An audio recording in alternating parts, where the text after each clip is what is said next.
Hello, very good morning. सभी को voice आ रही है? ओके, प्रॉपर चल रहा है, रिवीजन कर रहे हो ना? इंक्रीमेंट डिक्रीमेंट हमने कल पढ़ा, सक्सेसिव इंक्रीमेंट डिक्रीमेंट हमने कल पढ़ा, और हमने ये जाना कि सक्सेसिव इंक्रीमेंट और डिक्रीमेंट अकेले तो नहीं लगता है, उसको कम से कम 2% की ज़रूरत है, ज़्यादा से ज़्यादा भी हो सकती हैं। फिर हमने ये जाना कि सक्सेसिव इंक्रीमेंट डिक्रीमेंट कब लगता है, एक सिंगल वैल्यू पर अप्लाई होता है, दो अलग अलग वैल्यूज़ होंगी अप्लाई नहीं होगा। फिर हमने ये जाना कि सक्सेसिव इंक्रीमेंट डिक्रीमेंट में जहाँ पर मल्टीप्लाई आ जाए किसी फॉर्मूले में वहाँ भी अप्लाई हो जाता है, बीच में मल्टीप्लाई आ जाए तो अप्लाई हो जाता है। उसके बाद हमने ये जाना कि मेंसुरेशन के बहुत सारे फॉर्मूले होते हैं, उनके अंदर अप्लाई हो जाता है। इनकम एक्सपेंडिचर में हर टाइप में अप्लाई नहीं होता है, इनकम एक्सपेंडिचर में जहाँ पर रिमेनिंग वाला पोर्शन आता है, शेष का इतना खर्चा कर दिया, शेष का इतना खर्चा कर दिया, उसमें अप्लाई होता है। जनसंख्या वृद्धि वाले क्वेश्चनों में होता ही होता है सक्सेसिव केस, और जन्म दर और मृत्यु दर वाले प्रश्नों में भी सक्सेसिव केस होता है। ठीक है, ओके, तो यहाँ सक्सेसिव केस लगता है। फिर हमने ये सीखा कल कि सक्सेसिव केस लगता कैसे है लगता कहाँ कहाँ है वो हमने सीखा, फिर लगता कैसे है वो सीखा। तो हमने उस टॉपिक का नाम दिया सक्सेसिव ऑपरेशन, और उस ऑपरेशन के अंदर कल हमने सीखा था अच्छी परसेंटेज, चेन रूल में भी लगता है, वेरी गुड रिया। ऑपरेशंस में हमने कल सीखा अच्छी परसेंटेज के ऊपर, अच्छी परसेंटेज में सक्सेसिव केस लगाना सीखा हमने पहले 2% ली, वहाँ पर हमने ये वाला फॉर्मूला अप्लाई किया, x प्लस का y प्लस x गुणा y बटे 100। ये परसेंटेज चेंज का फॉर्मूला है, प्रतिशत परिवर्तन का। इसमें हम वृद्धि को प्लस में लेते हैं और कमी को माइनस में लेते हैं। हमने वृद्धि, दोनों में वृद्धि हुई हो तब देखा, एक वृद्धि एक कमी तब देखा, दोनों कमी तब देखा। फिर हमने 3 वाले लिए, 3 वाले। अब 3 वाले लेकर हमने फिर क्या किया कि 2 में लगाया वो फॉर्मूला, फिर तीसरे के साथ में लगाया, तो सक्सेसिव हो गया, मतलब फाइनल रिजल्ट आ गया। ठीक है, हाँ। फिर उसके बाद में 4 वाले भी हमने लिए, हमने अच्छी परसेंटेज को अच्छे से समझ लिया। अब आते हैं मेन पिक्चर पर। मेन पिक्चर पर आने से पहले एक बार रिवीजन हो जाए क्या? चलो हो जाए। 16.66 1/6 होता है, 16.66 1/6 होता है। 50% 1/2, 100% 1, ये 1/3, 25% 1/4, 20% 1/5, 14.28 1/7, 12.5 1/8, 6.25 1/16, 3.125 1/32, 1.5625 1/64, 11.11 होता है 1/9, 22.22 हो जाएगा 2/9, 44.44 हो जाएगा 4/9, 10% 1/10, 9.09 बराबर होता है 1/11। यानी कि कभी कोई बोले 27.27 तो आप बोलोगे 3/11, कभी कोई बोले 54.54 तो बोलोगे 6/11। 8.33 होता है 1/12, 8.33 होता है 1/12, 8.33 होता है 1/12। तो इसका अगर 10 गुना करेंगे तो 5/6 83.33, 5/6 हो जाएगा 83.33 हो जाएगा। ठीक है, अच्छा, तो इसके साथ की 2 चीज़ें हमने देखी थी। 58.33 मैं उनको अब यहीं डाल रहा हूँ, आप जानते हो क्यों। और 58.33 की जोड़ीदार कौन है? 41.66। तो आप मुझे बताओ 58.33 कितना हो जाएगा? 8 7 56, ये हो जाएगा सर 7/12 और ये 5/12। तो ये याद करने का बड़ा ही प्यारा तरीका है, और आप इसको 1/12 से रिलेट कर सकते हो, और 8 का 7वां मल्टीपल इसको देख सकते हो कि 8.33 का 7वां गुणा हो जाएगा 7/12। ठीक भाई, है ना। अब तरीका और ज़्यादा आसान हो गया, दिन पर दिन और ज़्यादा चीज़ें हम याद करने के लिए तैयार हो रहे हैं कि यहाँ की हेडक यहीं ख़त्म कर दी हमने। ठीक है, आगे चलें। 1/12 पता ही है, 1/13 होता है 7.69, 7.69, 7.69। अब 15.38 कितना होता है? 2/13, क्योंकि उसका डबल है। 23.07 कितना होता है? 23.07, 3/13, क्योंकि उसका ट्रिपल है। 1/14 होता है 7.14, 21.42 होता है कितना? 3/14। ठीक है, 1/15 होता है 6.66। अब यहाँ जब 1/15 6.66 है तो इसके साथ में रिलेशन रखने वाले कौन है? 26.66, वो कितना हो जाएगा? इसका देखिए ना, 6 चौके 24, ये 4/15 हो जाएगा। 46.66 कितना हो जाएगा? 7 6 42, 7/15 हो जाएगा। तो एक एक पॉइंट टू पॉइंट याद रहेगा आपको, अब गलती नहीं हो सकती है और गलती होगी भी नहीं भाई। जब चीज़ें एक से फिक्स हो जाती हैं तो गलतियां के चांस थोड़े कम हो जाते हैं। और आप कहते हो सर याद कैसे होगा? अब आप मुझे बताना कि याद हो रहा है क्या? अब हो रहा है सर, इट्स मिरेकल। मिरेकल नहीं है, ये प्रैक्टिस है जो हम डेली कर रहे हैं रूटीन के साथ में। चलिए, और ये तब तक करेंगे जब तक परसेंटेज चलेगा। ठीक है, फिर आप देखना भूल कैसे सकते हो, आप देखना कि भूल कैसे सकते हो। ठीक है, 1/16 6.25 सबको पता है। 1/17 होता है 5.88, 1/17 होता है 5.88। अगर मैं इसका दुगना कर दूं तो 11.76, 2/17। अगर मैं इसका 17.64 कर दूं तो 3/17। मुझे याद हो गया, आपको भी याद होना चाहिए। 1/19 होता है 5.26, उसका डबल करूंगा 10.52 तो 2/19 हो जाएगा। फिर 1/20 पता है, 1/21 याद रखने के लिए 4.74 लिखा हुआ है, बट है एक्चुअल में 4.76। 1/22 क्या हो जाएगा? उसका 0.20 कम, 4.54। 1/23 4.34, 1/24 4.16 और 1/25 4%।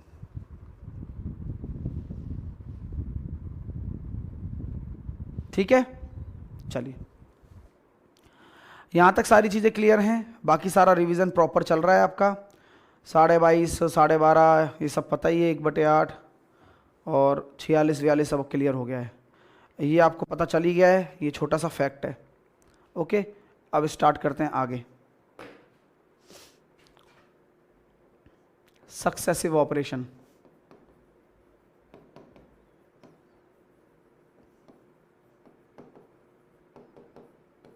Successive operation. अब सक्सेसिव ऑपरेशन में जो पॉइंट आता है वो पॉइंट ये आ रहा है। अच्छी परसेंटेज तो हमने सीख ही ली, बुरी परसेंटेज, एग्जाम्पल के लिए बुरी परसेंटेज कितनी सारी हैं देखिए। 16 सही 2/3 बुरी परसेंटेज है, 66 सही 2/3 बुरी परसेंटेज है, 8 सही 1/3 बुरी परसेंटेज है, 83 1/3 बुरी परसेंटेज है, 15.38 बुरी परसेंटेज है, 7.14 बुरी परसेंटेज है, एक्सेट्रा। ऐसी अनेकों हैं जो हम यूज़ भी नहीं कर रहे। 58.33 हो गया, फलाना डिकाना, जो भी हमारे डेसिमल में आ रही हैं। हाँ ठीक है, ओके, जो भी हमारे डेसिमल में आ रही हैं वो बुरी परसेंटेज ही है मेरे लिए तो। और इनको हम कैसे सॉल्व करेंगे? अब आप ये बताओ, क्या आप इन दोनों में वो फॉर्मूला लगा सकते हो क्या? अगर मैं आपसे बोलूं कि मुझे बताओ भाई इन दोनों में, अगर मैंने बोल दिया कि क्वेश्चन मैंने आपके सामने रख दिया कि भैया ऐसी बात है, एक संख्या में 16 सही 2/3 परसेंटेज की इंक्रीमेंट हो गया और 66 सही 2/3 परसेंटेज का इंक्रीमेंट हो गया, आप मुझे है ना नेट चेंज बताइए, नेट परसेंटेज चेंज। भाई मैं नहीं बता सकता हूं, आप लोग बता सकते हैं क्या उस वाले फॉर्मूले से जो हमने आपको सिखाया है? नेट परसेंटेज चेंज का अगर मैं ये वाला फॉर्मूला लगाऊं, x प्लस का y प्लस x गुणा y/100, तो आप लोग तो अभी नए हैं, लेकिन मैं ये बात यहां बोल रहा हूं और वो आपको आगे तक सुनाई देगी कि आप, हाँ ठीक है, आप यहां पर नेट परसेंटेज चेंज आप यहां पर नेट परसेंटेज चेंज नहीं लगा सकते, और लगाते भी हो तो आप कंफर्टेबल नहीं रहोगे, कंफर्टेबल बिल्कुल भी नहीं रहोगे आप। नेट परसेंटेज चेंज आप नहीं लगा सकते इसमें, और अगर आप लगाते भी हो तो आप कंफर्टेबल नहीं हो बिल्कुल भी। बिल्कुल सही बात कह रहे हो सर, समझ में भी नहीं आ रहा है, ठीक है, हाँ, वेरी गुड। तो आप लोगों को ध्यान रखना है कि यही चीज हमारी चक्रवर्ती ब्याज में भी काम आने वाली है। और चक्रवर्ती ब्याज में भी एक बात हमेशा बताई जाएगी आपको कि जब ये वाला फॉर्मूला नहीं लगेगा, वहां बुरी परसेंटेज आ जाती है, तो वहां हम रेशो मेथड यूज करते हैं। और अब यहां पर भी जो हमने आपको शुरू में इतनी वैल्यू दी है, कितनी वैल्यू कि यार आप फ्रैक्शन वैल्यू याद रखो, आप फ्रैक्शन वैल्यू याद रखो, तो वो काम की चीज है। वो अब मैं आपको समझाने वाला हूं कि हाउ द प्रोसेस वर्क्स, ठीक है। आइए कैसे काम करता है ये सब कुछ, आ जाओ। मैं आपको कहूंगा, आप बस मेरी कहना माना और सामने देखना सब लोग। अगर आप इस चीज को नहीं देखते हो या नहीं समझते हो तो मैं 2 एग्जाम्पल और दूंगा, फिर भी आप नहीं समझते हो तो आप फिर समझने वाले नहीं हो, ठीक है। आइए ध्यान से देखना, प्लीज ध्यान से देखना, क्योंकि ये चीज आने वाले पूरे 10 चैप्टर में लगने वाली है। बता दो अब ये चीज आने वाले पूरे 10 चैप्टर में लगने वाली है, ठीक है। चलिए आओ, तो क्या आता है भाई, 2 परसेंटेज हैं और मुझे क्या निकालना है, नेट परसेंटेज चेंज निकालना है। फॉर्मूला मैं लगा नहीं सकता क्योंकि ये बुरी परसेंटेज हैं, तो मुझे रेशो मेथड से जाना पड़ेगा। रेशो मेथड क्या होता है, आइए। सबसे पहले 16 सही 2/3 को 1/6 कहते हैं, कोई समस्या। इसको 2/3 कहते हैं, कोई समस्या नहीं। यहां बोला गया है सर 6 से 1 की वृद्धि, तो 6 से 1 की वृद्धि हो जाएगा तो 6 से 7 हो जाएगा। मैंने इस खड़ी परसेंटेज को ऐसे लेटा दिया, सही है। मैंने कहा 3 में 2 की वृद्धि, 3 में 2 की वृद्धि करूंगा तो कितना हो जाएगा, 5 हो जाएगा। बोलिए हाँ या ना, यस। ये मैंने एक लाइन डाल दी और इस लाइन को क्या कहा जाएगा, ये लाइन ही है लाइन ऑफ कंक्लूजन, LOC, निर्णायक रेखा, निर्णायक रेखा, LOC, लाइन ऑफ कंक्लूजन, निर्णायक रेखा इसे कहा जाता है। क्या कहा जाता है, चलिए। तो सर सॉल्व कैसे होते हैं ये, कुछ नहीं करना, मैं आपको फिर बोल रहा हूं, जब बात सक्सेसिव केस की है तो ऊपर वाले का गुणा कर दो और इनका गुणा कर दो, आपस में गुणा नहीं करना है। एक लाइन में या एक कॉलम में जो उपस्थित हैं उन सबका आप गुणा कर सकते हो, एक कॉलम में जो उपस्थित है उन सबका आप गुणा कर सकते हो, और गुणा करने पर जो आए उसको नीचे लिख सकते हो। तो 6 तिया 18 और 7 पंजे 35, किसी को कोई समस्या। 6 तिया 18 7 पंजे 35, 6 तिया 18 7 पंजे 35, क्लियर है भाई, सर क्लियर है। अब बस हो गया, आपको नेट चेंज निकालना है ना, तो 18 से 35 हो गया, कितनी वृद्धि हो गई सर, 17 की वृद्धि हो गई।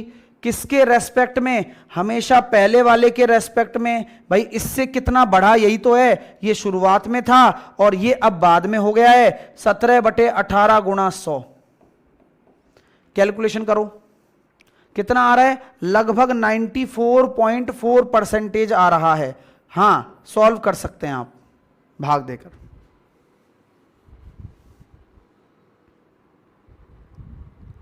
सर और कैसे कर सकते हैं कि भैया 1/18 कितना होता है, 1/18, सर कैलकुलेशन भी सिखा दो। 1/18 इंटू 100, यानी कि अगर मैं इसको परसेंटेज में बदलूं तो ये 5.55 होता है, क्या बात है। और उसमें किसका गुणा करना है, 17 का। तो 17 का गुणा करना ज्यादा आसान है क्योंकि मुझे 30 तक तो पहाड़े आते ही हैं। तो 17 पंजे 85, 17 पंजे 85 और 8 93, 17 पंजे 85 और 9 94.35%, ये एग्जैक्ट आंसर आएगा। कैसी लगी कैलकुलेशन, कैसा लगा तरीका, और कैलकुलेशन सीखने का तरीका कैसा लगा?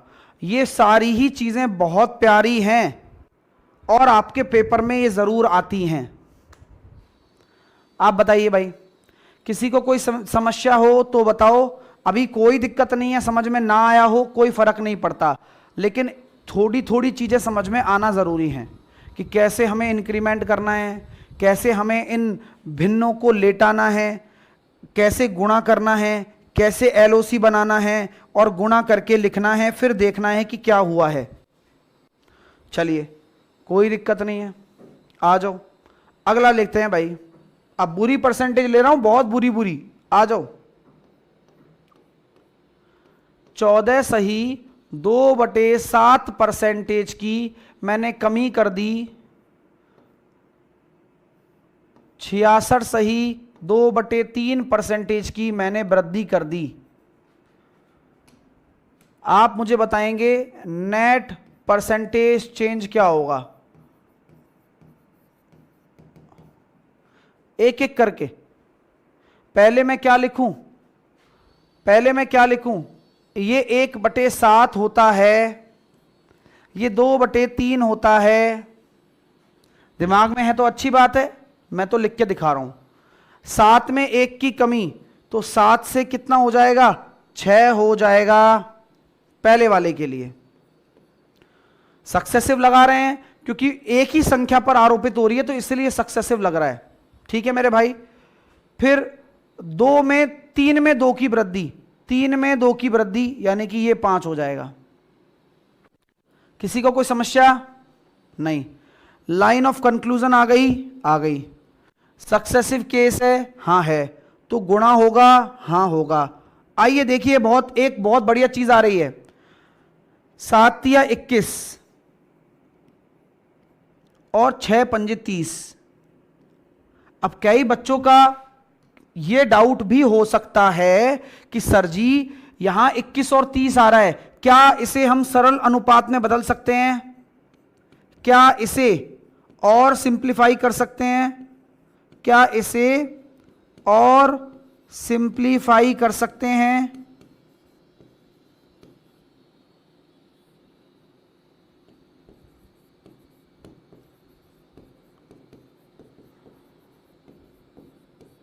तो जवाब है हां। कैसे? 3 से काटकर, 3 सत्ते 21, 3 धाई 30। तो बिल्कुल सही सोच रहे हो आप लोग कि कर सकते हैं, तो कर दिया। तो यहां पर कितने की वृद्धि हो गई? 3 की वृद्धि हो गई, 7 के रेस्पेक्ट में हो गई, गुणा 100। और आप ये जानते हो 1/7 कितना होता है? 14.28। तो 3/7 कितना होगा? 42.85।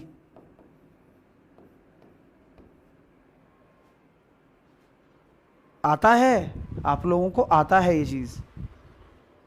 कोई दिक्कत? अब जो बच्चे चीजें और अच्छा सीखना चाहते हैं, हाँ ठीक है, हाँ जैसे और कुछ सीखना चाहते हैं, जैसे कि सर क्या सीखना चाहते हैं? सर यहां पर आप सिंप्लीफाई कर रहे हो, 3 से काट रहे हो, क्यों ना आप यहां से डायरेक्टली काट लेते? बस यही चीज है कि सक्सेसिव केस में आमने सामने जो कट जाए उसे एलओसी से पहले ही काट लो, जिससे कैलकुलेशन इजी हो। पहले ही काट लेते तो डायरेक्टली 7 आता और 5 दूनी 10 आता। पहले ही काट लो। सर इंक्रीज या डिक्रीज कैसे पता चलेगा? Good question. हमेशा ये याद रखना कि ये होती है शुरुआत, ये होता है इनिशियल फेज। और यहां पर आएगा हमेशा फाइनल कंक्लूजन। तो अब आप खुद बताओ कि यहां वृद्धि हुई है या कमी हुई है, ओवरऑल क्या हुआ है, ओवरऑल वृद्धि या कमी क्या दिख रही है आपको? भाई आपको भी तो दिख रही होगी, मुझे दिख रही है कि यहां मेरा इंक्रीमेंट हुआ है इतना। पिछले वाले प्रश्न में भी इंक्रीमेंट ही हुआ था क्योंकि 18 से 35 हो रहा है। चलिए सर डिक्रीमेंट नहीं हो सकता क्या? क्यों नहीं हो सकता, बिल्कुल हो सकता है। आइए अगला क्वेश्चन। अब आप में से कौन कौन तैयार हैं कि सर ये तो इतना आसान है हमारे लिए कि हमारे लिए यहां 2 बुरी परसेंटेज क्या हमें 3 बुरी परसेंटेज दे दे तो हम घबराएंगे क्या? अगर हमें 3 बुरी परसेंटेज दे देगा तो हम घबराएंगे? हम बिल्कुल भी नहीं घबराएंगे, हम उल्टा उसकी बेइज्जती कर जाएंगे। आइएगा, मैंने बोला 58 सही 1/3 परसेंटेज की वृद्धि, 58 सही 1/3 परसेंटेज की वृद्धि। बोलो भाई, ठीक है? हाँ,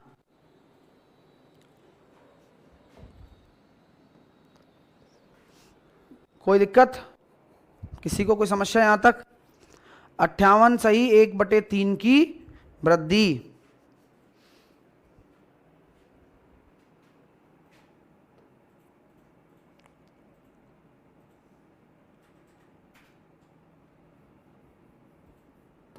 ग्यारह 11.76 परसेंटेज की कमी और 20 परसेंटेज की वृद्धि। तो आपको बताना है नेट परसेंटेज चेंज क्या होगा। भाई लगाना सीख गए तो बेड़ा पार है।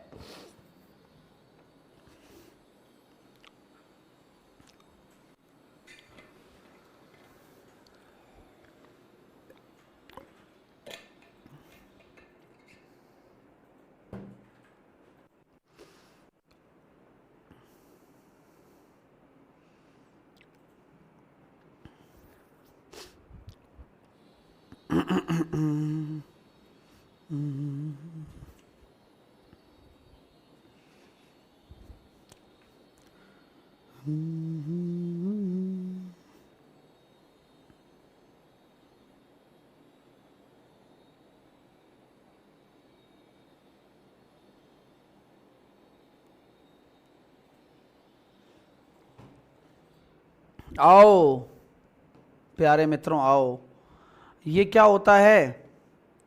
7/12 होता है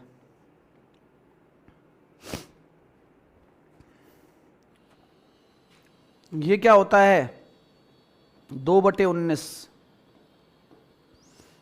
ये कितना होता है? 1/5। ध्यान से, कोई दिक्कत नहीं, जल्दबाजी अभी मत करो, करने का वक्त आएगा जब हम करेंगे भी। 12 में से 7 बढ़ा दो, 19 हो गया पहला। 19 में से 2 कम कर दो तो 17 हो गया, और 5 में 1 बढ़ा दो तो 6 हो गया। एक एलओसी खींच दो, ये एलओसी है। सबसे पहले क्या होगा दोस्तों? एलओसी के ऊपर बातचीत होगी कि भाई हम यहां गुणा करके आते हैं, हम यहां गुणा करके आते हैं। आमने सामने कोई सेटिंग बैठ रही है, ये कट गया। आमने सामने अगर आप कोई संख्या है तो काट सकते हो, 6 से ये कट गया 2 बार। अब गुणा कर लो, क्योंकि गुणा होता है सक्सेसिव में। 5 दूनी 10 और 17। पता नहीं क्यों गलती करते हो तुम लोग, कहां फंस गए बताओ जल्दी से। बोले गुरुजी यहां फंस गए। तो कुल मिलाकर 70% का चेंज आ रहा है। तुम कहां गलती कर गए ये बताओ पहले। सर 2/17 होगा ना? Oh sorry, I am so sorry भाई, तुम सही हो हम गलत हो गए यार। 2/17।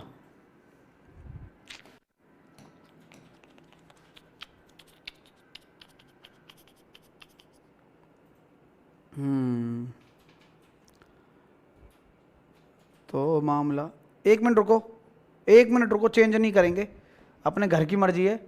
अपन इसको लिख देते हैं 10.52 लिख दो आप, इसको चेंज कर लो बस, है ना, क्वेश्चन चेंज कर लो। मैं जिस पर्पज से क्वेश्चन बना रहा था वो पर्पज यही था कि कट पिट जाए।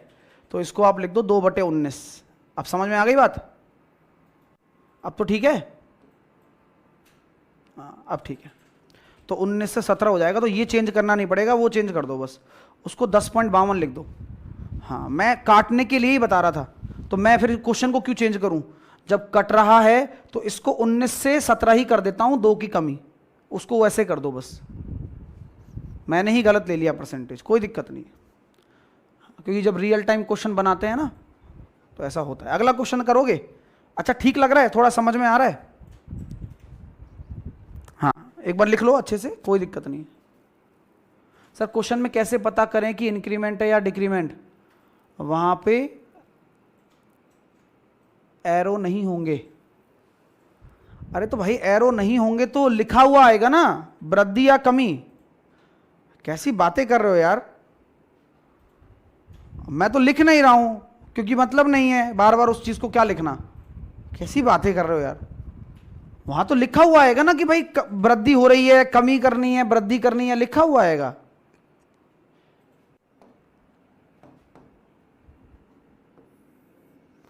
अभी सब्र करो यार, तुम चीजें पहले ऑपरेशन सीख रहे हो कैसे लगाना है, क्वेश्चन भी आएंगे सारे, अब सब्र रखो।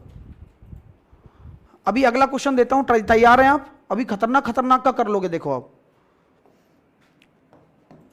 अरे गुरुजी 83 1/3% का डिक्रीमेंट कर दो डायरेक्ट। और बताओ, और बताऊं? और 66 सही, 66 छोड़ो, बहुत हो गया 66। 12.5% का इंक्रीमेंट कर दो और 22.22% का डिक्रीमेंट कर दो। और आप मुझे बताओ कि नेट परसेंटेज चेंज क्या होगा। अब नेट परसेंटेज चेंज अपने आप पता लग जाता है, यहां पर भी देखो वृद्धि हो रही थी, पता लग रही थी ना। अब यहां क्या होगा आप खुद बताओ।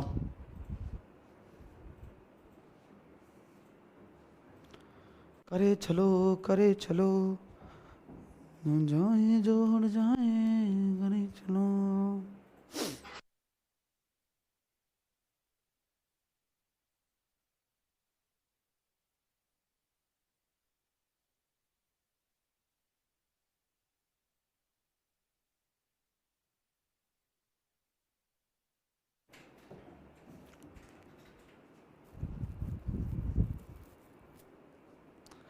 आओ आओ आओ आओ। 83 सही 1/3, 83 सही 1/3, 83 सही 1/3।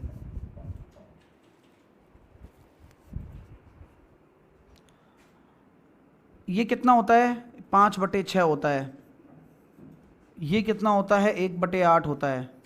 ये कितना होता है? 2/9 होता है। 6 में 5 की कमी, तो 6 में 5 की कमी का मतलब यानी कि 1।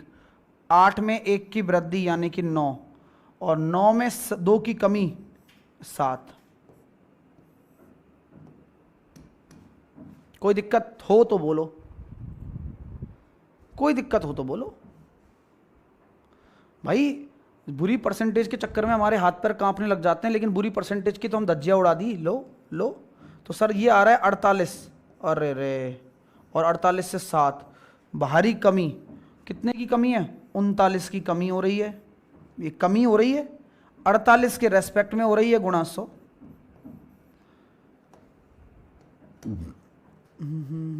39 की नहीं होगी, 41 की होगी। हाँ। अब कैसे सॉल्व करें बताओ? कोई जान सकता है कि मैं कैसी कैलकुलेशन करने वाला हूं? आप में से कोई भी बच्चा सोच सकता है? अब कैलकुलेशन कहते हो ना सर, कैलकुलेशन में बड़ी दिक्कत आती है, क्योंकि ये कैलकुलेशन तो पेपर में भी आ सकती, डीआई में भी आ सकती है। हाँ शैलेश अभी कॉपी में देखो बेटा, है ना, कोई दिक्कत नहीं है।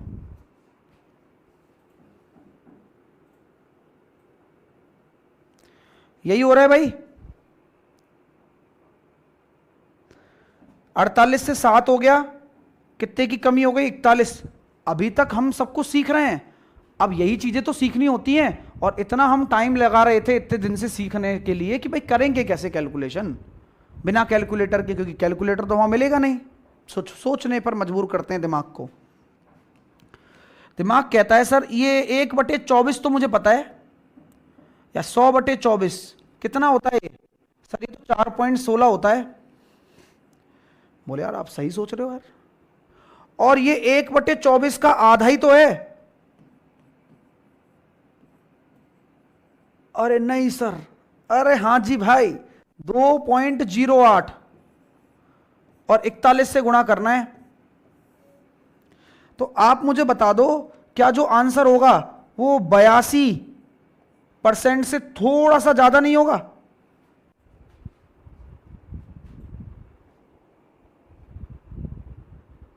कितना आ रहा है देखना यार कैलकुलेटर से। भाई 1/24 हमें पता है 4.16 होता है, और उसका आधा 1/48 है। 82% से थोड़ा सा ज्यादा होगा आंसर। कितना आ रहा है एक बार चेक कर लो यार। हम चेक कर लेते हैं, हमें कौन सी शर्म आ रही है भाई इस मामले में, चेक करने में क्या जा रहा है। हम तो सटीक करने की कोशिश ही करते हैं। 41 इंटू 2.08 85.28 ही आ रहा है। मतलब 41 इंटू 2.08 करेंगे तो अभी हम बिल्कुल पूर्णांक की तरफ चल रहे हैं। 82% से ज्यादा है, यानी कि कितना है? 85 पॉइंट कुछ है, लेकिन एग्जैक्ट आंसर है, क्योंकि 41 को जब गुणा करना पड़ेगा तो 8 चौके 32, 3 एक्स्ट्रा बन जाएगा। आप लोग बिल्कुल ना घबराइए, मैं कैलकुलेशन पूरी सिखा रहा हूं आपको कि यार ये तो पता है कि इसको 2 से गुणा करोगे तो 82 तो आ ही गया भाई, यहां से 82 आ चुका है। हाँ, अब 41 को अगर 0.8 से गुणा करोगे तो लगभग 3% के आसपास ही तो आएगा। सर आपको कैसे पता? अरे भाई 41 को 8 से गुणा करूंगा तो 328 के करीब ही तो आ रहा है, तो 3.28 ही तो आ जाएगा, तो 85% के करीब आंसर आ जाएगा। मर्दा आ गया नहीं आ गया बताओ? अरे भाई ये ऐसी चीजें हैं जहां तुम हाथ डालने से डरा करते थे कहीं काट ना जाए, अब तुम सोचो कि उसके कान के नीचे पहुंच गए तुम। यही काम करना है मेरे प्यारे दोस्तों, ये चीज आपको पूरे दुनिया में कोई 50,000 रुपए लेकर भी नहीं सिखा सकता। गट्स नहीं सिखा सकता, अप्रोचेस नहीं सिखा सकता, कैलकुलेशन सिखा सकता है कोई भी, मतलब कि भाई ये इंक्रीमेंट हो जाएगा, डिक्रीमेंट हो जाएगा, ये परसेंटेज है ये, लेकिन इन चीजों पर कोई बात नहीं करेगा। मैं क्यों कर रहा हूं? क्योंकि मैं टाइम दे चुका हूं ऑलरेडी 5 से 6 दिन, और इसके बाद में हम जब इन चीजों को करेंगे ना अप्लाई, फिर आप देखना ये बड़ी बड़ी कैलकुलेशन से जो आप डरते हो ना, वो बिल्कुल खत्म हो जाएंगी वो टेंशन। भरोसा रखो यार। आओ, एक क्वेश्चन ये हो गया भाई। चलिए अब क्वेश्चन से तो घबराहट खत्म हो गई। इंक्रीमेंट हो रहा है, डिक्रीमेंट हो रहा है, कितना भी बुरा परसेंटेज आ जाए मस्त आंसर आ रहे हैं। अगला क्वेश्चन और देता हूं, तैयार है? अच्छा यहां पर क्या हुआ है? यहां पर डिक्रीमेंट हुआ है, माफी चाहता हूं मैं। यहां पर क्या हुआ है? डिक्रीमेंट। क्यों? क्योंकि 48 से 7 हो गया, तो यहां पर कमी आई है, कमी, डिक्रीमेंट हुआ है। ठीक है, अगला चलते हैं, आ जाओ। करोगे पक्का? तैयार हो? आ जाओ भाई, तैयार हो तो आ जाओ। अगला एग्जाम्पल, मतलब सर हम तो सोच रहे थे अच्छी परसेंटेज ही तकलीफ दे रही है, बुरी परसेंटेज तो उससे भी ज्यादा आसान है। हाँ, कैलकुलेशन आसान बनाने के लिए दिक्कत हो रही है अभी, इससे पहले तुम्हें आता थोड़ी था, तो तुम अभी सोच रहे हो कि तुम कोई आता था और तुम्हें क्या दिक्कत हो रही है। तुम्हें तो नहीं आता था, तुम तो सीख रहे हो, यह तो बहुत ही बढ़िया बात है। हाँ चलो, आओ। 37.5% की वृद्धि, 18.18% की कमी,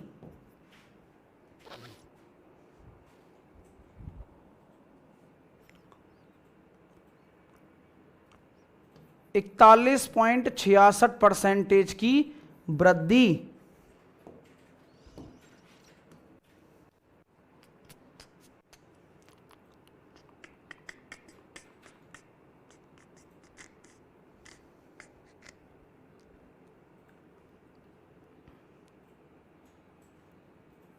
41.66% 11.76% की कमी, मुझे नेट परसेंटेज चेंज बताना है, और ये सब सक्सेसिव है, बार बार बताने की जरूरत नहीं होनी चाहिए आपको।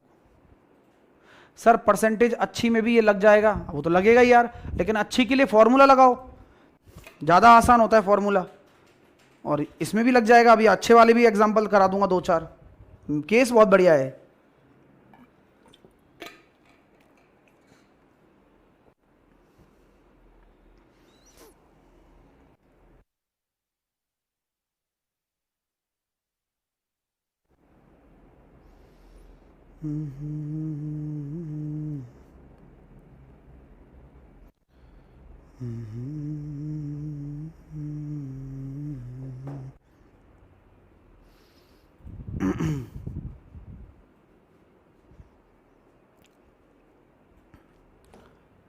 अभी तो पीछे से पलट के देख लिया करो अगर याद नहीं है तो। ये देखो 3/8 होता है, ये होता है सर 9.09 का 2, तो यानी कि 2/11, 41.66, 58.33 का जोड़ीदार है ये, तो ये हो जाएगा 5/12, और ये हो जाएगा 2/17। अब ठीक है। 8 में 3 की वृद्धि, तो 8 से 11, 11 में 2 की कमी 9, 12 में 5 की वृद्धि 17, और 17 में 2 की कमी 15। ये मैंने 4 लिख दिया। कोई समस्या तो किसी नहीं आई? ये मेरी एलओसी है, ये मेरी एलओसी है, ये मेरी एलओसी है। 11 से 11 कट गया, 17 से कट गया 17, 3 से कट गया 3, 3 से कट गया 4 बार, 8 चौके 32 और 15 तिया 45। यहां पर क्या हो रहा है? पूरे केस में वृद्धि हो रही है। कितने की वृद्धि हो रही है? 13 की वृद्धि हो रही है, 32 के सापेक्ष में हो रही है, गुणा 100। अब आप कहते हो ना सर कैलकुलेशन क्या सिखा रहे हो आप? मैंने तो सिखा रखी है तुम्हें। 1/32 होता है 3.125, और 13 का गुणा करना मेरे लिए ज़्यादा आसान है। तो 13 पंजे 65, 13 दूनी 26 और 6 32, 13 एकम 13 और 3 16, 13 तिया 39 और 1 40.625% आंसर आ जाएगा। कोई भी कैलकुलेटर निकाल लो भाई। ये है ताकत जो आपको दी गई है ना, उसका आप अगर प्रॉपर यूज करने बैठ जाओ ना, और जिस तरह से पढ़ा रहा हूं वैसे पढ़ लो ना, तो गणित कुछ भी नहीं है। ये भरोसा मैं उस बच्चे को दिलाना चाहता हूं जो आज से पहले गणित को करने से डरता था, या आर्ट्स का स्टूडेंट है, या उसको आती नहीं है, या वो बिगिनर है। आप करिए ना, इतने बड़े बड़े सवाल इतनी आसानी से कैलकुलेशन करना तभी आ सकता है जब हम 5 से 6 दिन इस पे काम कर रहे हैं। 1-2 दिन में नहीं आती हैं चीजें।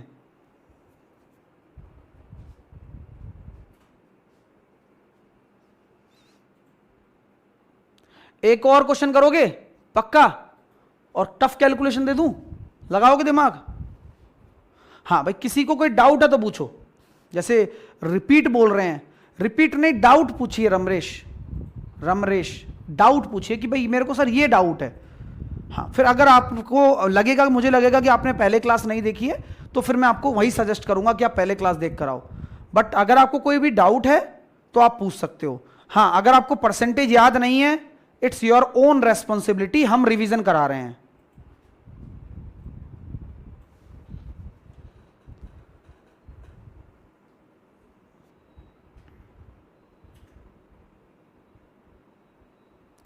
वैल्यू तो बेटा धीरे धीरे याद होगी तबिश, वैल्यू तो धीरे धीरे ही याद होगी, अचानक से याद नहीं होगी ना, वो तो टाइम लगेगा उसमें, लेकिन लगने दीजिए, आप देख देख के ही तो सीखेंगे। सर गुणे का 100 कहाँ गया? अच्छा, वेरी गुड क्वेश्चन। ये गुणा का 100 कहाँ गया? बेटा ये 100/32 ही तो होता है, 100/32 को ही तो लिखा है ये 3.125। अब बोलो सर मुझे नहीं पता। नहीं पता तो पढ़ाई करो। तुम्हें नहीं पता ना तो तुम पढ़ाई करो बेटा। पढ़ाई मतलब पुराने जो मैंने 2-3 लेक्चर पढ़ाए हैं उनको देखो, वो सब पता लग जाएगा। अगला करिए, एक क्वेश्चन और दे रहा हूं फिर आगे चलेंगे, ठीक है? यहां तक क्लियर हो गया ना? बहुत बढ़िया, आ जाओ।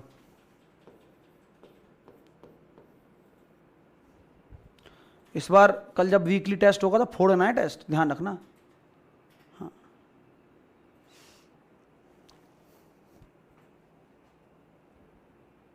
मैंने लिख दिया कि भाई 20% का इंक्रीमेंट हो गया, 15% का डिक्रीमेंट हो गया,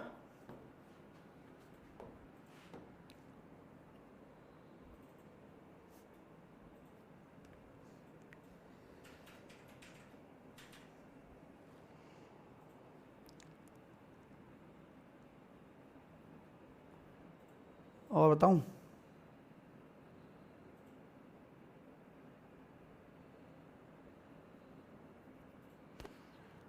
ठीक है। और क्या ले रहे हैं अपन,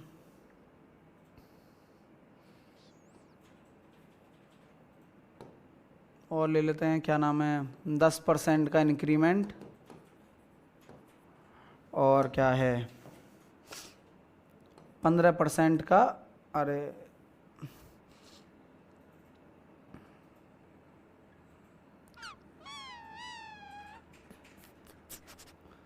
5% की कमी। तो मुझे नेट परसेंटेज चेंज बताओ। मैंने क्या ले लिया, अच्छी अच्छी परसेंटेज ले ली इस बार। अब मैं चाहता हूँ आप दिमाग लगा लें। कल टेस्ट है क्या, नित्या त्रिपाठी बोल रही है। नित्या होता ही है टेस्ट, तो फोकस रखो यार, पढ़ाई जैसे स्ट्रक्चर में चल रही है ना उस स्ट्रक्चर में पढ़ो। टेस्ट तो होता ही है, टेस्ट कहाँ नहीं होगा।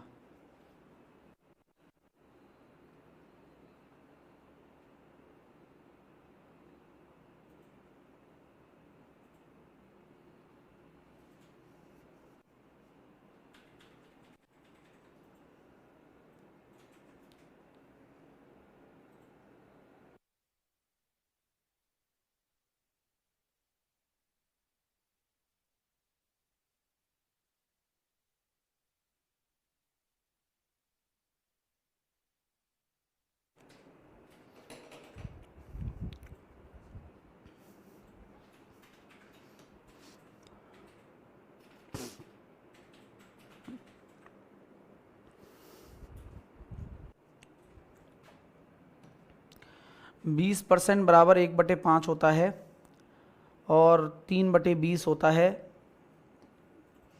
1/10 होता है, और 1/20 होता है।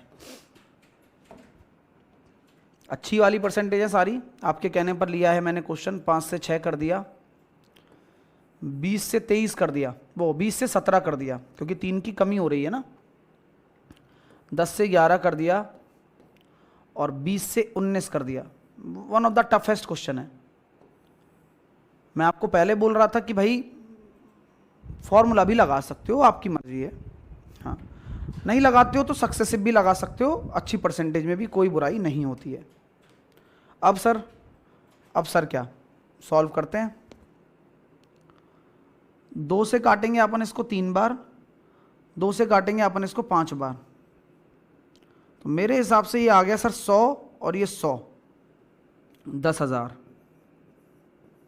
यहां पर 10,000 आ गया तो थोड़ी अच्छा लगता है, क्यों? क्योंकि अब कम कैलकुलेशन करनी पड़ेगी अपन को। क्यों? 11 × 9 करेंगे तो 209 गुणा 17, तो 17 नम्मा 153,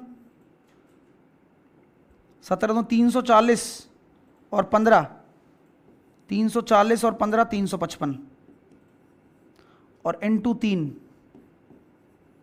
3 × 9, 3 × 5 15, 35 × 105, 106। आंसर आ गया। लो, 10,000 से इतना हो रहा है तो ये कितना ज़्यादा है, 659 ज़्यादा है, 10,000 के रेस्पेक्ट में ज़्यादा है, मल्टीप्लाई 100, तो परसेंटेज में बदल गया 6.59। जिनका आंसर आ रहा है वो बिल्कुल ओके है। और इंक्रीमेंट हुआ डिक्रीमेंट हुआ, आप बताओ। 6.59% का इंक्रीमेंट हुआ है। मज़ा आया? कुछ भी तो नहीं लग रहा है? 1% की माथे पे शिकन नहीं आने दूंगा। ऐसी ऐसी, ये टफ क्वेश्चन है, ये मजाक नहीं है, आप समझ रहे हो मजाक हो रहा है ना। बहुत तरीके से कर पा रहे हो आप लोग। किसी को कोई समस्या तो नहीं है? हाँ चलिए। अथर्व कह रहा है सर परसेंटेज याद नहीं है। अरे याद करो ना बेटा, कॉपी पेस्ट करने से कमेंट को याद नहीं होगा। आप उस मूर्ख बच्चे की तरह काम मत करो जिसको ये लगता है कि मैं अपने रोने में इतना समय व्यतीत कर दूं जितना पढ़ने में नहीं करता हूं। अगर आप ऐसे ही रहोगे तो 10 दिन और पढ़ पाओगे बस। हाँ, आप अपने रोने में कि तुम्हें नहीं हो रहा है, तुमसे नहीं याद हो रहा है, तुमसे यही नहीं याद हो रहा है, इसको कहने के बजाय उसी चीज को बार बार जो आप कॉपी पेस्ट करने में टाइम वेस्ट कर रहे हो, उसकी जगह पढ़ाई पर फोकस करो, याद हो जाएगा। लेकिन हमारा जो कल्चर है वैसा है कि हम रोने में ज्यादा समय व्यतीत करते हैं, पढ़ने में कम करते हैं, और फिर हम रोते रह जाते हैं जिंदगी भर। क्योंकि भगवान भी तो यही देख रहा होता है कि यार ये तो रोने वाला बालक है, इसको साले को रुलाओ जितना रुला सकते हो।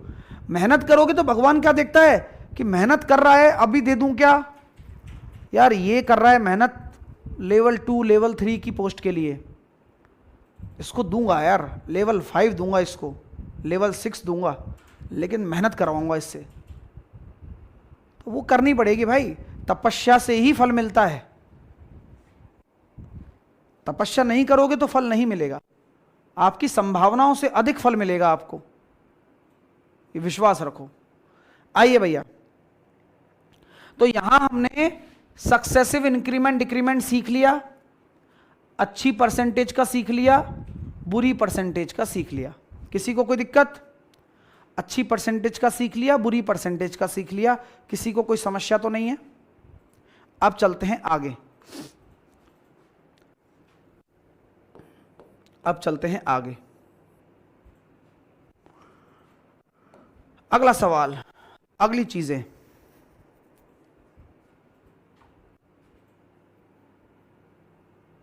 अगला टाइप अब ले लेते हैं अपन, प्राइस कंजम्पशन।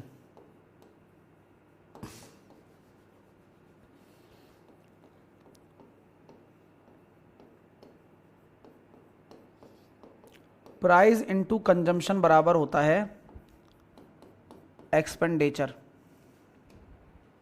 हेडिंग डाल लो।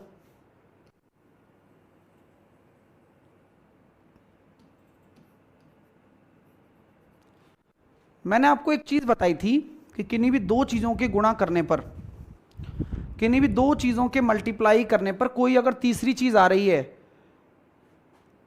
इसका अगर आप एक रूप सोचिए। अगर मैं आपसे कहूं कि आपकी सोच काम कर रही है तो क्या यही हो रहा है? यही हो रहा है क्या कि किन्हीं एक्स वाई जेड डब्ल्यू को गुणा करने पर पी क्यू आ रहा है?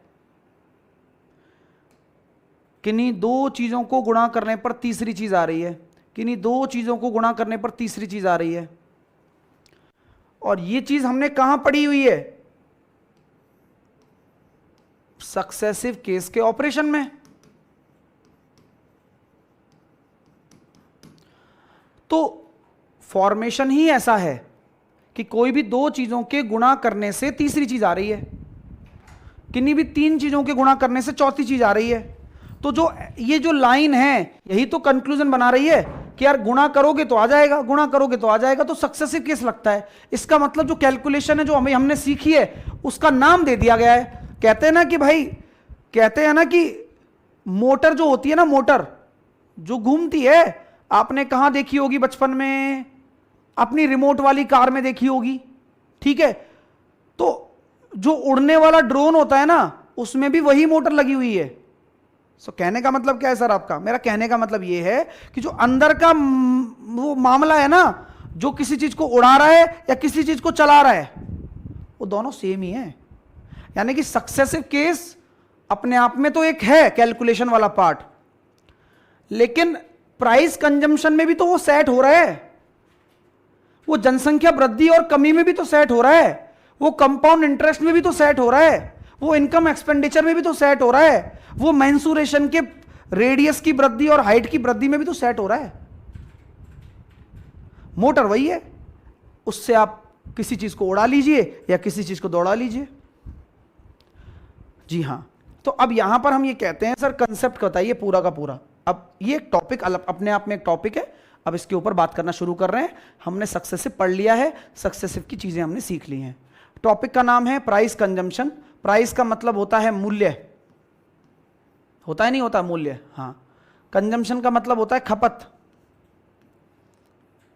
और एक्सपेंडिचर का मतलब होता है खर्चा। अगर आप ऐसे समझ में नहीं आ रहा तो मैं आपको ऐसे समझाता हूं। एग्जाम्पल लीजिएगा,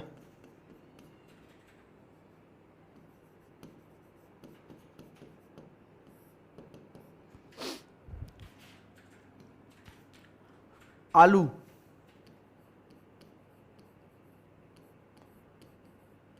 पोटैटो बाजार में 10 रुपए किलो मिल रहे हैं, और आपके पास खर्च करने के लिए जो राशि है वो 50 रुपए है। यानी कि आपका जो खर्चा करने की कैपेसिटी है वो 50 रुपए है। तो आप मुझे बताओ कि आप कितने किलोग्राम आलू लेकर आओगे। आप बता सकते हो क्या कि आप कितना लेकर आओगे आलू?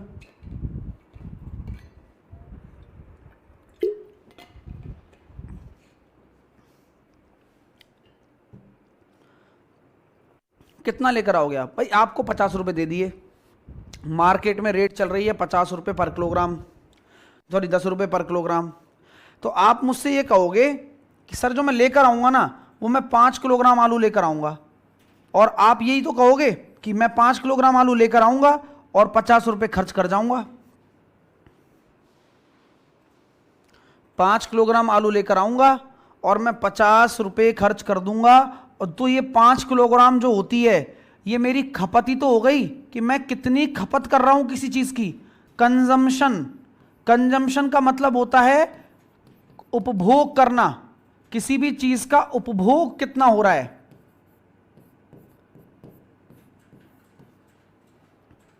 पांच किलोग्राम उपभोग हो रहा है।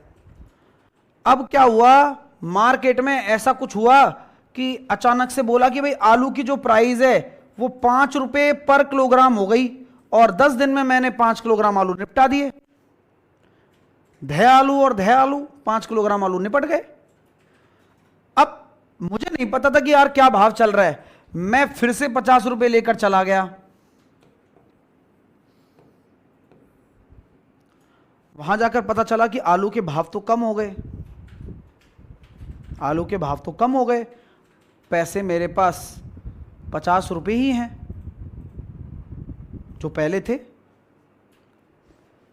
तो मैं अब कितनी लेकर आ जाऊंगा आलू? तो सर आप इस बार 10 किलोग्राम आलू ले आओगे तभी 50 रुपए को मेंटेन कर पाओगे आप। हाँ, तो यहां मेरी खपत क्या हो गई, ये मेरा जो उपभोग है, ये मेरा जो कंजम्पशन है वो मेरा बढ़ गया। तो यहीं से ही कंक्लूजन निकल कर आया दोस्तों, यहीं से ही कंक्लूजन निकल कर आया कि इफ एक्सपेंडिचर इज कांस्टेंट,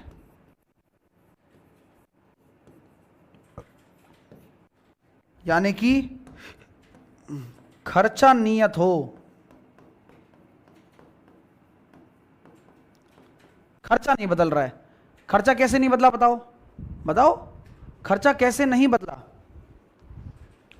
50 रुपए पहले लेकर गया था, ये पहले खर्चा था, ये अब खर्चा है, खर्चा नहीं बदला, नहीं बदला। तो जब खर्चा कांस्टेंट हो तो आप लोगों ने नोटिस किया होगा प्राइस का रेशो पहले, प्राइस का रेशो अब, मतलब प्राइस अब कितनी हुई बताओ? तो सर प्राइस थी पहले 10 रुपए पर केजी और अब हो गई 5 रुपए पर केजी। ठीक है, तो आपका जो उपभोग है, कंजम्पशन, वो पहले कितना था बताओ, और ये हो जाएगा पहले, ये हो जाएगा कंजम्पशन अब। तो सर पहले जो उपभोग था वो 5 किलोग्राम था, और अब जो उपभोग हो गया वो 10 किलोग्राम हो गया। अल्टीमेटली खर्चा कांस्टेंट है। तो लॉजिक ये कहता है कि प्राइस का जो अनुपात 2:1 था वो उल्टा होकर 1:2 हो जाता है। कब हो जाता है? प्राइस का रेशो उल्टा हो जाता है, उपभोग का बनाना हो। कब हो जाता है? जब खर्चा नियत हो। प्राइस कम होगी तो खपत बढ़ जाएगी, प्राइस बढ़ेगी तो खपत कम हो जाएगी। ये नियम है। क्लियर है? चलिए, तो अब यहां से कंक्लूजन क्या निकलता है कि प्राइस जो है वो कंजम्पशन के क्या है? व्युत्क्रमानुपाती है। मूल्य खपत के व्युत्क्रमानुपाती है। मूल्य खपत के व्युत्क्रमानुपाती है, इनवर्सली प्रोपोर्शनल है। एग्जाम्पल, प्राइस में 40% की वृद्धि हो गई, इंक्रीमेंट हो गया। प्राइस में 40% का इंक्रीमेंट हो गया,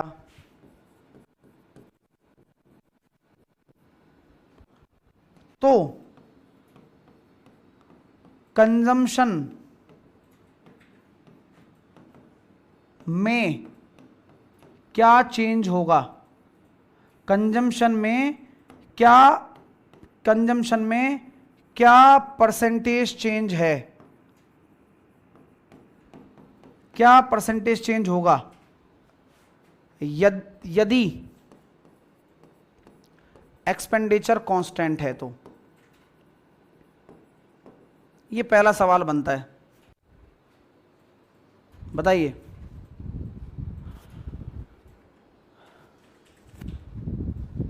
बेटा इनवर्सली प्रोपोर्शनल बोलते हैं, प्राइस इज इनवर्सली प्रोपोर्शनल।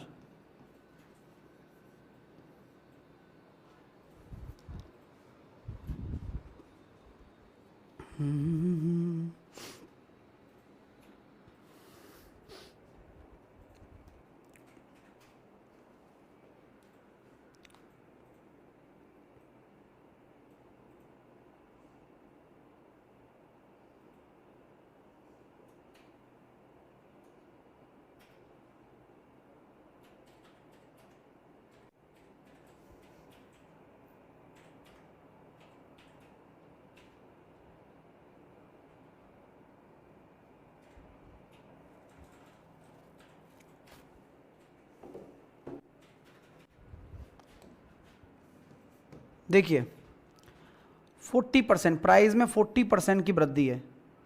मैं आपको पहले बोल चुका हूं कि अगर खर्चा कांस्टेंट है तो प्राइस में अगर मैं वृद्धि देख रहा हूं तो 40% बराबर होता है मेरा 2/5, यानी कि 5 में 2 की वृद्धि। ये मेरी मूल्य का रेशो है। आपको कोई प्रॉब्लम है क्या? तो खपत का क्या रेशो होगा? उल्टा। डायरेक्ट कर सकते हो। क्यों? क्योंकि खर्चा कांस्टेंट है ना।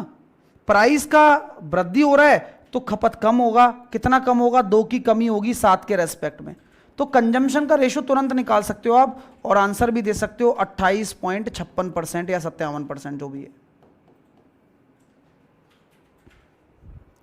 कोई दिक्कत? सर अगर खर्चा बदले तो क्या करें? पहले ये पढ़ा लूं कुणाल, हैं? पहले ये पढ़ा लूं भाई, अगर इजाजत दे तो तू मेरे को।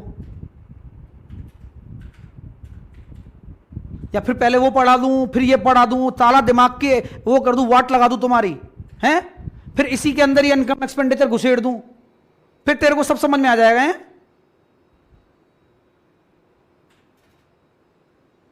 तो क्यों भागना भाई आगे, जब मैं एक एक सिस्टमेटिक पढ़ा रहा हूं, स्टेप बाय स्टेप चीजें लेकर चल रहा हूं। मतलब यही तो दिमाग की कचरा है ना भाई, कि रायता फैलाने का ही दिमाग चाहता यही है कि रायता फैल जाए, फिर मैं देखता हूं कि मेरे को कैसे समझ में आएगा। यही चाहता है क्या तू कुणाल? तेरे को समझ में आ रहा है, तेरे को ये एक्सेप्ट नहीं कर पा रहा है तू, अरे यार ये कैसे आ रहा है यार, अभी मैं आगे चलता हूं थोड़ा, अगर चेंज करवा दूं तो अभी सब होगा भाई। तेरे को टेंशन लेनी है क्या इस चीज की, तो तू लेके बैठ ले। फिर मैं वही बात अभी कह रहा था ना कि भाई साहब बेमतलब की टेंशन तुम दिमाग में लेते हो, जिस टेंशन का कोई लेना देना ही नहीं है वो लेकर बैठे हो तुम। ले भाई, अब क्या करें, इसका इलाज थोड़ी है। कोई बात है, कोई तुक है तुम्हारी बात का? अभी नहीं है, लेकिन तुम्हें बोलना था, तुमने बोला।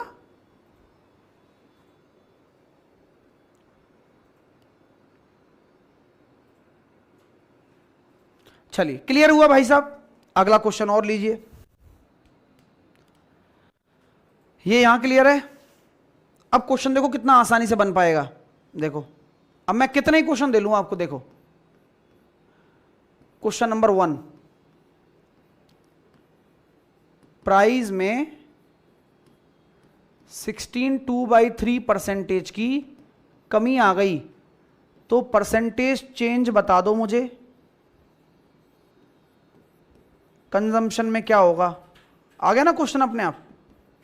कंजम्पशन में percentage change in consumption, percentage change in consumption, खपत में प्रतिशत परिवर्तन क्या होगा इफ एक्सपेंडिचर इज कांस्टेंट। अब मैं बड़ी बड़ी लैंग्वेज बार बार नहीं लिख रहा हूं, एक बार में ही समझ में आ जाना चाहिए। अगला क्वेश्चन देखिए,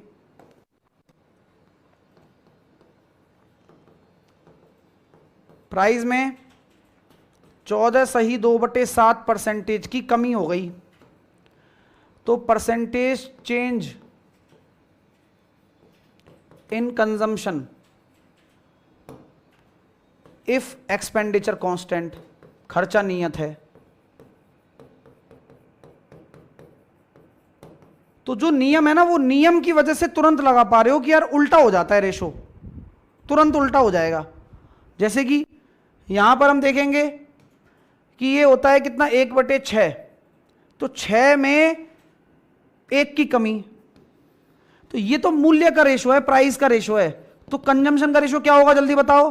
सर जी आपने ही सिखाया था, उल्टा हो जाता है बस। तो यहां कितनी वृद्धि हो रही है, परसेंटेज वृद्धि होगी ना 20% की, वहां कमी हो रही है तो यहां वृद्धि होगी, यहां पर कमी हो रही है तो यहां वृद्धि होगी क्योंकि खर्चा कांस्टेंट है। तो कितनी होगी सर, 7 से 6 था, 1/7 होता है, 7 से 6 हो जाएगी प्राइस। तो कंजम्पशन का रेशो क्या हो जाएगा, 6 से 7, तो 1 की वृद्धि 6 के रेस्पेक्ट में गुणा 100, 16.2/3%।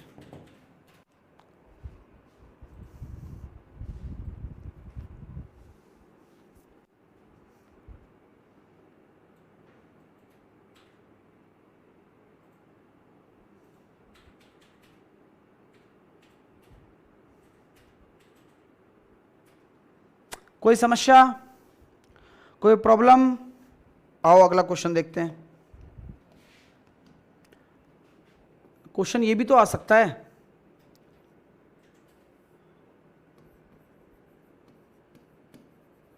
कंजम्पशन खपत में 8.1/3% की वृद्धि हो गई, तो परसेंटेज चेंज इन प्राइस, मूल्य में क्या परिवर्तन होगा यदि खर्चा कांस्टेंट है, एक्सपेंडिचर इज कांस्टेंट। समझ गए बात भाई? क्वेश्चन जब प्राइस के ऊपर बन सकता है तो कंजम्पशन पे के ऊपर ही बन सकता है, तो बताइए।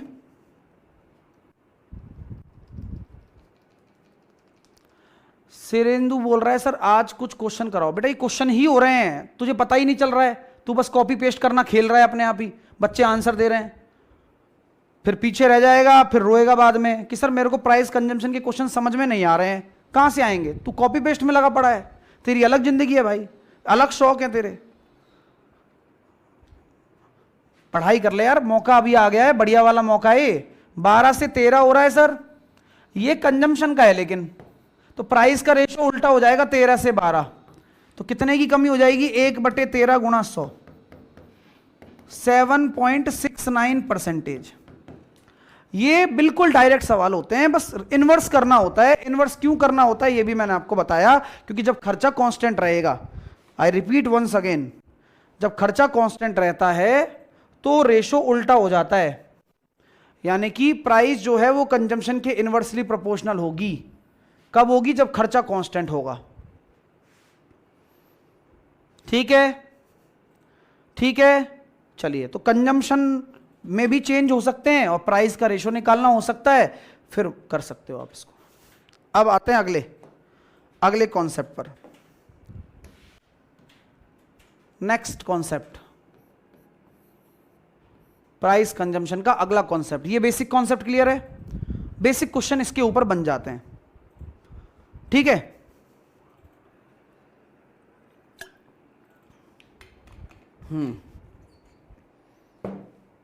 अब आते हैं अगले कॉन्सेप्ट पर। क्वेश्चन को पढ़ना समझना।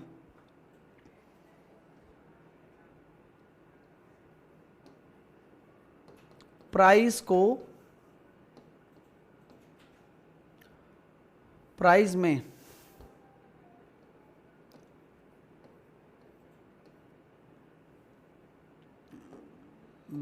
क्वेश्चन को ढंग से समझना, 20% की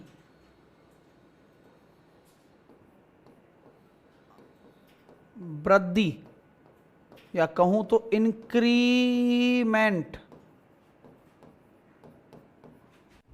होने पर, प्राइस में 20% की इंक्रीमेंट होने पर, प्राइस में 20% का इंक्रीमेंट होने पर, प्राइस में 20% का इंक्रीमेंट होने पर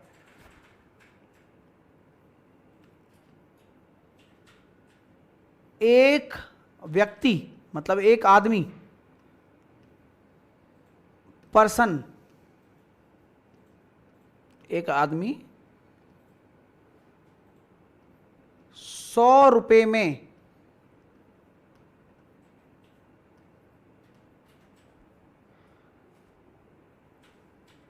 5 किलोग्राम ज्यादा या कम, बताओ, सोच समझ के बताना। मतलब वो अपने कंजम्पशन को बढ़ा लेगा या कम कर लेगा, क्योंकि किलोग्राम में दे रखा है तो कंजम्पशन। 100 रुपए क्या दे रखे हैं? वही है जो खर्चा है, और क्या? 100 रुपए तो खर्चा है ही, एक्सपेंडिचर है ही। क्वेश्चन दोबारा पढ़ता हूं कि प्राइस में जब 20% की वृद्धि हुई तो एक जो व्यक्ति है वो 100 रुपए में 5 किलोग्राम कम या ज्यादा? कम। आप खुद भी सोच पा रहे होंगे, क्योंकि पैसा चाहे उतना ही है लेकिन अब खपत कम हो जाएगी। क्यों हो जाएगी? क्योंकि पैसा बढ़ गया ना सर, पैसा बढ़ गया तो खपत कम होने का ही बात होगी। क्वेश्चन में भी यही समझ में आना चाहिए आपको, तो एग्जामिनर भी ऐसे ही क्वेश्चन बनाएगा। 5 किलोग्राम कम खरीद कर लाता है, अभी रुक जाओ, 5 किलोग्राम कम खरीद कर लाता है, तो यहां पर 4 क्वेश्चन बनते हैं, 4 क्वेश्चन बनते हैं। पहला सवाल कि जो भी सामान है उसका प्रारंभिक मूल्य क्या है, इनिशियल प्राइस क्या है, प्रारंभिक मूल्य।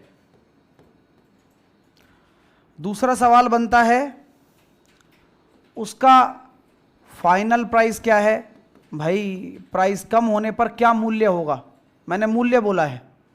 तीसरा सवाल बनता है उसका शुरुआत में कंजम्पशन कितना था, इनिशियल कंजम्पशन। और चौथा सवाल बनता है फाइनल कंजम्पशन। 4 सवाल बनते हैं, चारों के जवाब देने हैं, फिर एक होमवर्क आपकी तरफ छोड़कर जाऊंगा और हौले हौले देने हैं, कोई टेंशन नहीं लेनी है। मैंने क्या पूछा है प्रशांत वो पढ़ो बेटा, मैंने परसेंटेज चेंज पूछा ही नहीं है तुमसे, मैंने तो तुमसे अब डेटा पूछा है, डेटा।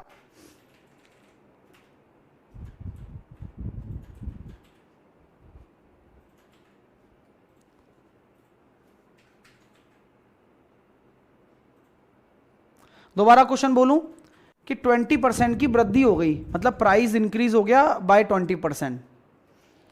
तो जब 20% इंक्रीज हो गया और आप बाजार में 100 रुपए लेकर चले गए, ये पहले वाली कहानी से रिलेट करो आप, पहले वाली कहानी से, ठीक है, जहां पर मैंने आपको बोला था कि अब आलू लेने जब आप जा रहे थे, ये वाली कहानी कि पैसे आप उतने ही लेकर जा रहे हो लेकिन अचानक से पता लगा कि प्राइस कम हो गई यहां पर, तो वैसे ही आपने खपत बढ़ा ली अपनी। मैंने फिर उसी क्वेश्चन को इस तरह की लैंग्वेज में लिखा है कि भाई साहब 20% की वृद्धि हो गई, अब वृद्धि हो गई तो जेब में तो 100 रुपए ही हैं, तो आप पहले के मुकाबले अब 5 किलोग्राम कम खरीद के ही तो लाओगे, भाई आपकी कंजम्पशन कम ही तो होगा। तो कहना क्या चाहते हो सर, आओ एक बार समझ लो बस, प्राइस में क्या हो रहा है, प्राइस का रेशो 20% का इंक्रीमेंट हो रहा है, 20% होता है 1/5 यानी कि 5 से 6, ये प्राइस का रेशो है। तो आप बस ये बता दो कंजम्पशन का रेशो क्या होगा, जितना आप जानते हो, तो आप ये कह दो कि सर 6 से 5 हो गया। तो मेरे को क्वेश्चन के हिसाब से यही तो पता है कि 5 किलोग्राम कम खरीद कर लेकर आ रहे हो, तो खपत में कमी कितनी आई है, एक रेशो की, जो कि 5 किलोग्राम के बराबर है। क्लियर हो क्या इस बात पे आप?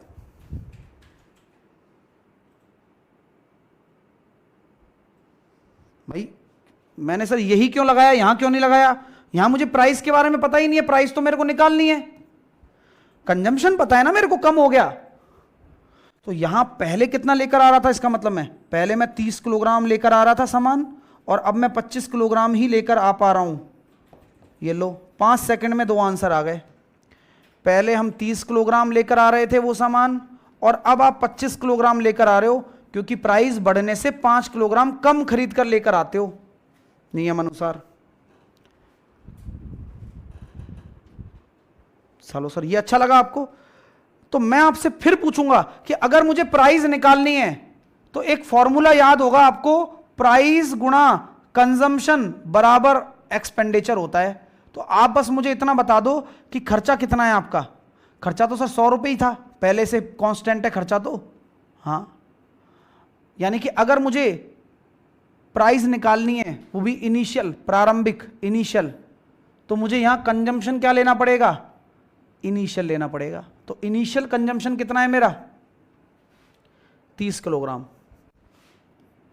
तो मेरी प्राइस आ गई सर 100/30, यानी कि 10/3, यानी कि सामान मिल रहा है 3.33 रुपये पर केजी। और फाइनल निकालना हो तो खर्चा तो वही रहेगा, लेकिन आप 25 लेकर आ रहे हो, तो फाइनल प्राइस होगी 100/25, 4 रुपये पर केजी।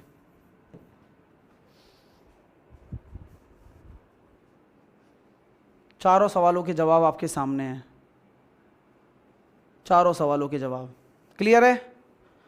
एक अगला सवाल आप लोगों के लिए छोड़कर जा रहा हूं, होमवर्क में करना।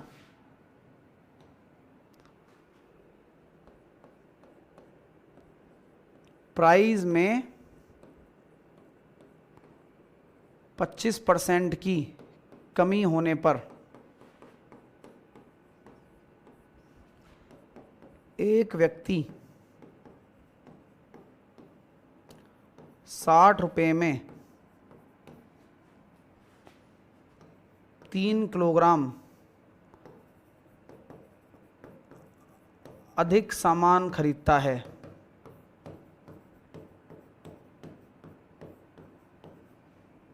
ठीक है, क्लियर है। पहला क्वेश्चन, पहले कितनी प्राइस थी, फाइनल कितनी प्राइस थी, पहले कितनी खपत थी और फाइनल में कितनी खपत थी। चारों सवालों के जवाब दीजिएगा। और अगर नहीं समझ में आएगा तो कल तो इसके ऊपर बात और भी होगी। हाँ, और जो क्वेश्चन मैंने होमवर्क में दे रखे हैं उनको एक बार ट्राई करते रहो, एक साथ निपटाएंगे इनको। हाँ, क्योंकि जो मैं जहाँ तक क्वेश्चन देता जा रहा हूँ उसकी पहले थ्योरी पढ़ाऊंगा, तब आपको एक क्वेश्चन कराऊंगा। पहले थ्योरी पढ़ा दूंगा, फिर उसके बाद एक साथ इन सब क्वेश्चनों को निपटाऊंगा, जितने हो जाएंगे अभी सक्सेसिव केस तक के। ठीक है मेरे भाई, और जो होमवर्क दिया है वो एक बार ट्राई कर लेना। 70 क्वेश्चन तो अभी तक हो चुके हैं। ठीक है, और कल पेपर होगा, लेकिन कल क्लास तो होगी ना, पेपर का सॉल्यूशन तो शनिवार को होगा, पेपर कल होगा आपका। ठीक है, चलो ध्यान रखो, पढ़ाई करो, all the best, take care, okay, bye bye.